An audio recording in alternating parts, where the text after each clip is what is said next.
الحمد للہ رب العالمین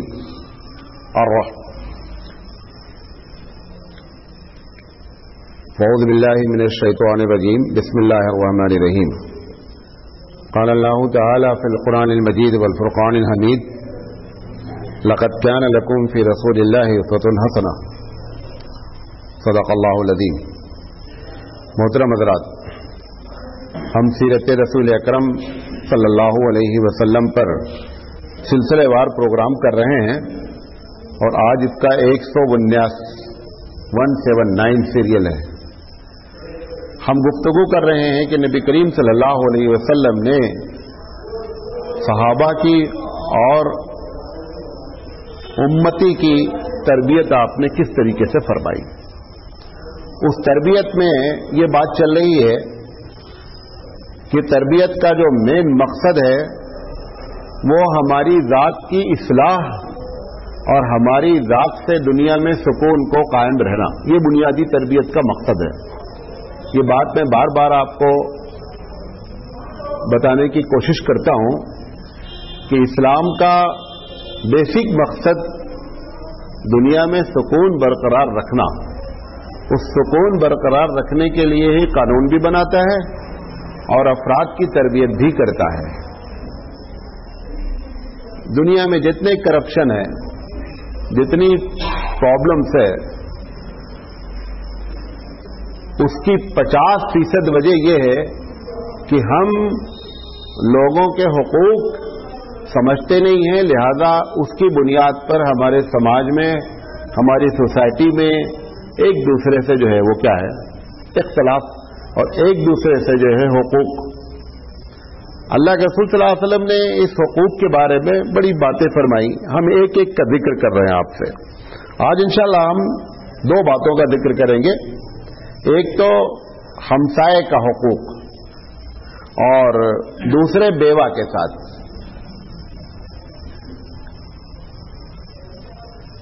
میرے علم میں ایک طالب علم کی حیثیت سے 3 چیزیں اللہ کے رسول نے ایک اچھے آدمی کے لیے معیار بیان کیا ہے، الگ الگ مواقع پہ۔ گرچہ آپ اور ہم یہ سمجھتے ہیں کہ اچھے آدمی کی پہچان ایک دوسری ہے۔ مثال کے طور پر ہم نے کسی کو زیادہ عبادت کرتے دیکھ لیا تو ہم یہ سمجھتے ہیں کہ یہ بڑا اچھا آدمی ہے۔ معلوم نہیں آپ میں اپنی بات آپ کو سمجھا پاتا ہوں یا نہیں۔ یہ ہماری عبادتیں ہماری ذات کے لیے ہوتی ہیں، ہمارا اخلاق دوسروں کے لیے ہوتا ہے۔ آپ کی اور ہماری ذات اگر نیک ہوتی ہے تو اس سے یہ ضروری نہیں ہے کہ دنیا میں سکون ہو۔ دنیا میں سکون اس وقت ہوتا ہے جب ہمارے وجہ سے دوسرے کو آرام پہنچے۔ حضرت عمر رضی اللہ تعالیٰ عنہ کے زمانے میں ایک صاحب کے بارے میں گواہی کی بات آئی کہ یہ آدمی نیک ہے، تو انہوں نے آ کر کے صحابی نے گواہی دی کہ یہ بہت نیک آدمی ہے۔ حضرت عمر نے پوچھا کہ تم کیسے جانتے ہو یہ نیک ہے؟ تو انہوں نے کہا کہ اچھا آدمی ہے۔ انہوں نے کہا کہ میں 3 باتیں آپ سے پوچھتا ہوں، ان کا جواب دیجیے گا۔ پہلی بات آپ نے پوچھی کہ تم ان کے پڑوسی ہو؟ تو کہا نہیں۔ کہا ان کے ساتھ تم نے سفر کیا ہے؟ کہا نہیں۔ کہا ان کو کبھی پیسے دیے ہیں؟ کہا نہیں۔ کہا مجھے لگتا ہے کہ تم نے ان کو نماز پڑھتے دیکھ لیا ہے۔ یہ بھی کہہ سکتے تھے کہ 3 کے بعد خاموش رہتے وہ، لیکن انہوں نے وہ بات کہہ دی جو ہمارا کنفیوژن ہے کہ تم نے ان کو نماز پڑھتے دیکھ لیا ہے لہذا سمجھ رہے ہو نیک ہے۔ یہ نماز ان کی ذات کے لیے ہے، نیکی کا معیار الگ ہے۔ تو میرے علم میں 3 باتیں پورے احادیث کے ذخیرے میں ہیں جو انسان کے اچھے ہونے کے لیے بطور معیار، کسوٹی یا کرائیٹیریا ہیں۔ یہ آپ کو اس لیے بتا رہا ہوں کہ آپ ان 3 باتوں کے بارے میں غور کریں کہ یہ 3 باتیں ہمارے اندر پائی جاتی ہیں تب تو ہم اچھے آدمی ہیں، اور اگر یہ 3 باتوں میں سے جو بات نہیں پائی جاتی اتنے % ہم اچھے آدمی نہیں ہیں۔ بات نہیں میری؟ نمبر 1، حضور نے فرمایا کہ سب سے بہترین آدمی وہ ہے جو اپنی بیوی کے ساتھ بہتر ہے۔ خیرکم خیرکم لأہلی، اس پر میں نے آپ سے مستقل گفتگو کی ہے۔ نمبر 1۔ نمبر 2، اللہ کے رسول نے فرمایا، ایک صاحب نے پوچھا اللہ کے رسول سے، ابن ماجہ کی روایت ہے کہ اللہ کے رسول ہم کو یہ کیسے معلوم ہو کہ ہم اچھائی کے کس ڈگری پر ہیں، کیسے ہم کو خود ہم اپنے جانچ کر سکیں؟ اللہ کے رسول کہہ سکتے تھے اگر تم تہجد پڑھتے ہو تو سمجھ لینا بہت اچھے آدمی ہو۔ اللہ کے رسول نے کہا کہ جو تم نے سوال کیا ہے اس کے لیے ایک کسوٹی ہے، وہ یہ ہے کہ یہ بتاؤ کہ تمہارا پڑوسی تمہارے بارے میں رائے کیا رکھتا ہے۔ اچھا، جب پڑوسی کا لفظ ہم استعمال کرتے ہیں، آج اس کو بھی کلیئر کریں، جب پڑوسی کا لفظ استعمال ہوتا ہے تو ہمارے دماغ میں ہمارے گھر کا بغل آدمی آتا ہے نا؟ پڑوسی کا جو لفظ ہے اس کے لیے ہم دوسرا لفظ استعمال کرتے ہیں ہمسائے کا۔ کیا لفظ ہے؟ ہمسایہ۔ ہمسایہ کا مطلب کہ آپ کا جو سایہ ہے، شیڈو، آپ کا جو سایہ ہے اس سایے کے ساتھ ساتھ کون کون رہتا ہے؟ وہ سب ہمسایہ ہے۔ ایک آدمی آفس میں کام کرتا ہے، اس کے جو کلیگ ہیں نا وہ اس کے ہمسایہ ہیں۔ ایک آدمی ٹرین میں سفر کر رہا ہے، آپ کے بغل میں بیٹھا ہوا برتھ پہ سیٹ اس وقت آپ کا ہمسایہ ہے۔ آپ کلاس میں پڑھ رہے ہیں، آپ کا جو کلاس فیلو ہے وہ آپ کا ہمسایہ ہے۔ ٹھیک ہے، یہ ہمسائے کو ہم نے بہت ہی محدود اور لمیٹڈ معنی میں لیا۔ اللہ کے رسول نے یہاں پہ جو پڑوسی کی بات کی، یہاں پہ تو بین ہی پڑوسی مراد ہے، لیکن ہم آپ کو ایک تیسری حدیث نقل کرنے جا رہے ہیں۔ ہم نے بتایا نا کہ اچھائی کا معیار حدیث کے ذخیرے سے 3 نکل پا رہا ہے۔ میں یہ نہیں کہہ رہا ہوں کہ اور ہو سکتا ہے، میری طالب علم کی حیثیت سے میری جو تحقیق ہے وہ یہ ہے کہ یہ 3 کرائیٹیریا بیان کیے گئے۔ سب سے پہلے بیوی اگر آپ کے بارے میں اور ہمارے بارے میں اچھی رائے رکھتی ہے تو اس کا مطلب کیا ہے کہ ہم اچھے ہیں، نمبر 1۔ نمبر 2، اس صحابی کے جواب میں جو ابن ماجہ نے نقل کی کہ اگر تمہارا پڑوسی تمہارے بارے میں اچھی رائے رکھتا ہے تو پڑوسی سے مراد گھر کے اوریجنل پڑوسی ہے، لیکن یہ سارے پڑوسی ہیں۔ آپ سفر کر رہے ہیں، بغل والے کو آپ کے اوپر اتنا اعتماد ہو جائے کہ وہ یہ بول کر جائے کہ آپ میرا سامان دیکھتے رہیے، وہ آپ ہی سے خطرہ نہیں محسوس کرے کہ یار یہ ہم جا رہے ہیں کہیں یہی مار نہ دے، یہ کیفیت اس کو نہیں ہونی چاہیے۔ ٹھیک ہے، تو آفس بھی اس میں آ سکتا ہے، اس میں جو ہے وہ سفر کرنے والا بھی آ سکتا ہے، اس میں کلاس فیلو بھی آ سکتا ہے، اس میں ایک اسکول کے 2 بچے بھی آ سکتے ہیں، یہ سارے کے سارے۔ اب تیسری حدیث، اللہ کے رسول صلی اللہ علیہ وسلم نے فرمایا کہ خدا کے نزدیک بہتر وہ ہے جو اپنے ساتھیوں کے ساتھ بہتر ہے۔ یہاں پہ پڑوسی کے علاوہ لفظ ساتھی استعمال کر لیا گیا۔ اب لفظ ساتھی جب استعمال کیا گیا تو سارے یہ لوگ آ گئے جن کا میں نے نام لیا آپ کو۔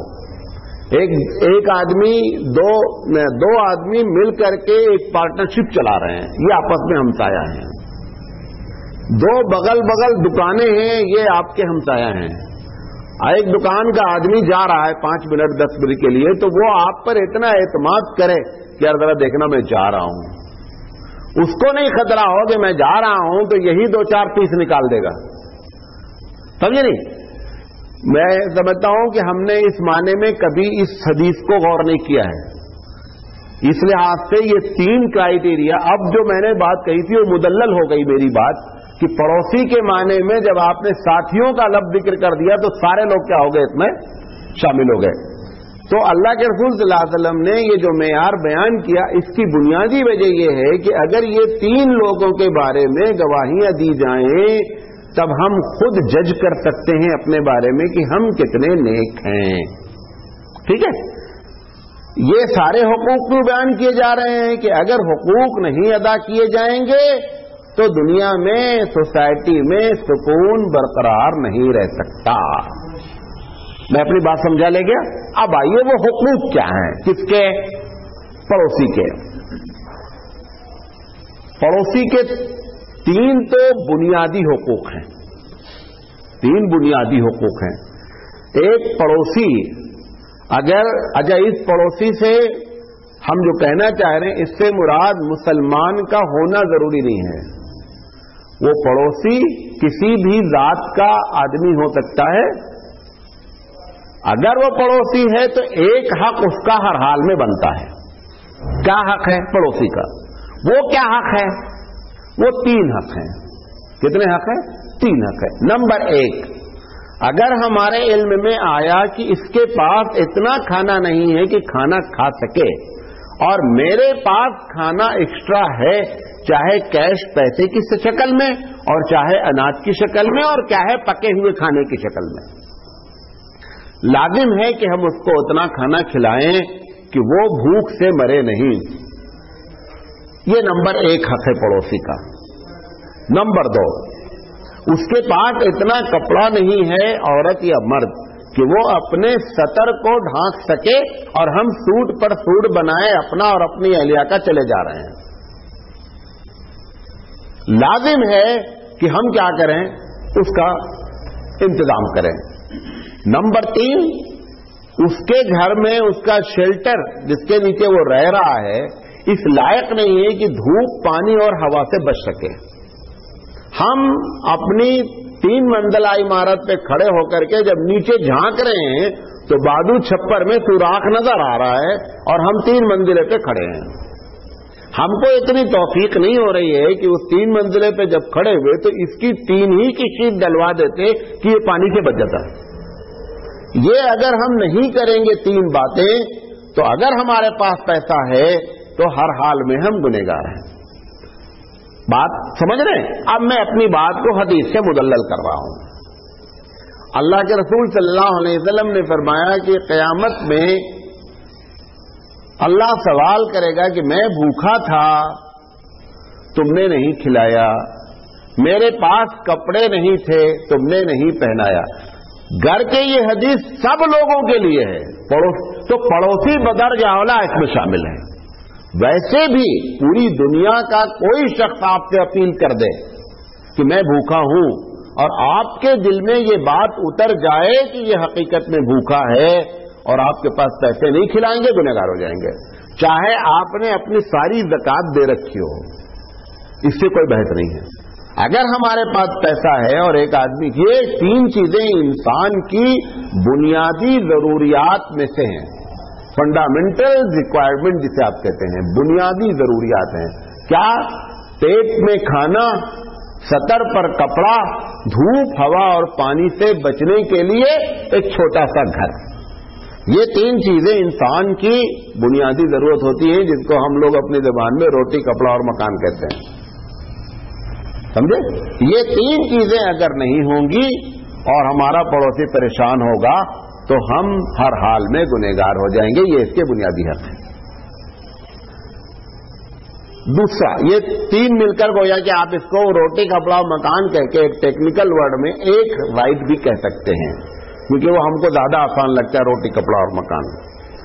دوسری چیز، اس کے جو گھر کے لوگ ہیں وہ آپ کی وجہ سے آپ سے خوف زدہ نہیں ہو. یہ ہمارا رہا. خوف 2 طریقے کا ہو سکتا ہے. ایک خوف عزت کے لٹنے کا ہو سکتا ہے، ایک خوف مال کے لٹنے کا ہو سکتا ہے. یہ دونوں چیزیں پڑوسی سے اس کو قطعی یہ نہیں ہونا چاہیے کہ آپ پڑوسی ہمارا ایسا کر سکتا ہے. اللہ کے رسول نے فرمایا کہ زنا بہت بری چیز ہے. پھر فرمایا کہ زنا بہت بری چیز ہے.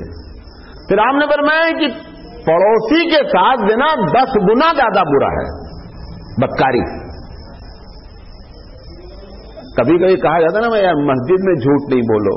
ابھی ایک صاحب نے 3-4 دن پہلے یہ سوال کیا تھا کہ اس کا کیا مطلب بازار میں جھوٹ بولنا. انسان کا مزاج ہوتا ہے نا کہ مخالف معنی نکالتا ہے. ہم کہہ رہے ہیں کہ مسجد میں جھوٹ نہیں بولو، معنی کیا نکالا؟ اس کا مطلب مسجد کے باہر بولا جا سکتا ہے. اس جملے کو سمجھ لیں. جب اس قسم کی بات حدیث میں آتی ہے تو اس کا بیسک میننگ کیا ہوتا ہے، یہ سب ہماری زندگی میں ایک دم ہم کو معلوم رہنا چاہیے، ورنہ ہم غلط معنی نکال کر کے غلط ٹریک پر چلتے رہتے ہیں. اس طریقے سے جب بھی حدیث آتی ہے کہ یار رمضان میں جھوٹ نہیں بولو، رمضان میں، اس کا یہ مطلب نہیں کہ شوال میں شروع ہو جاؤ.